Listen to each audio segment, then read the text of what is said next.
What's going on, guys? Welcome back to RC for Days. I'm still waiting on parts for this little SCX24. I'm sure we've got a few more rounds of parts gathering because I don't know what all I'm missing. But so I've sorted out the suspension. I just wanted to get some paint on that body. That print was really low quality, and tried to smooth it out the best I could. Got it decent. That is a new Tamiya color I found. It's new, but it was what they call field gray, and it's kind of a brighter army green, and with a little bit of patina and stuff, it looks like faded army green. So worked out well. Left the top black after a couple coats of that black, and wet sanded everything.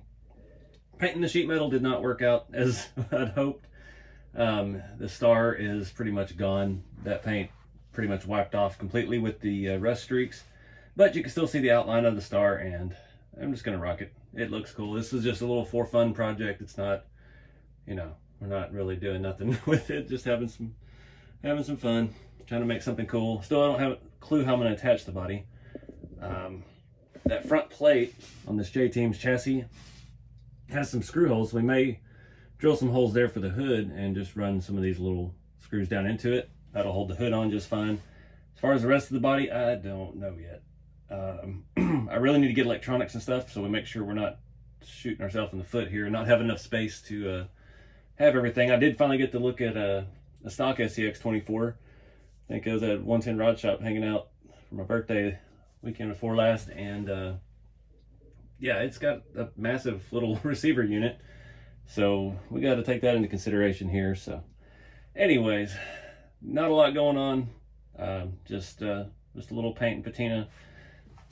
Looks cool. I thought that would kind of go with the gray wheels. The gray wheels still look a little fancier. I'm not digging those shocks, the gold and the red, and I'm definitely not digging the red on the chassis. So we may try to strip that anodizing, but I'm just out of time for the day. So yeah, you can see what's left of my star.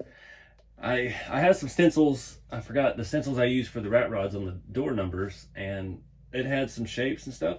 The star on that looked like a little kid drawing star. It wasn't like a hard-edged military star, so couldn't use that. So I tried to make my own. It was going great, and then I made it a little bit long.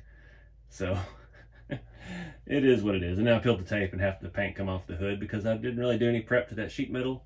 I let the primers and stuff dry overnight, but it did not hold. But it is what it is. Again, this is just for fun. Make this a short video. Appreciate y'all watching. Get out there and do something fun, even if it's 24 scale or 10th scale or 6th scale or 1-to-1. Have some fun with some cars, and I'll see y'all in the next video.